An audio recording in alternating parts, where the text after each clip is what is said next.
আমজাদ সাহেব, কালকে ভোর ৫টায় আপনার ফাঁসি হবে, আপনি জানেন তো? কি আশ্চর্য, মানুষ ফাঁসির কথা শুনলে কাঁদে আর আপনি হাসছেন কেন? আরে ধুর, আমি তো সকাল ৯টার আগে ঘুম থেকেই উঠি না। আপনি বিবাহিত? হ্যাঁ, একজন মহিলার সাথে। আরে সে তো বটেই, কেউ কি ছেলের সাথে বিয়ে করে নাকি? হ্যাঁ, করেছে তো, আমার বোন। এই যে, আমার জন্য একটা পিৎজা নিয়ে আসেন তো।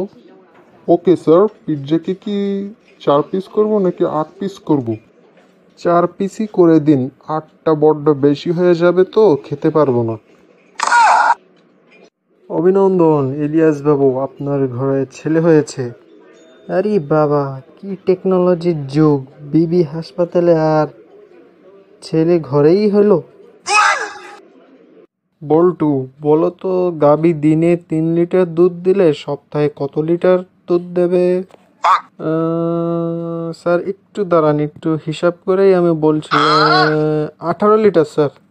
কিভাবে? স্যার আপনি বলেছিলেন 7 দিনের কথা, 7 দিনে হয় 21 লিটার, কিন্তু স্যার শুক্রবার তো ছুটির দিন, তাই আমি 18 লিটার বলেছিলাম। বল্টু, বলো তো কৃপণ কাকে বলে? স্যার, যাকে 100 মেসেজ দিলেও রিপ্লাই করে না তাকে কৃপণ বলে।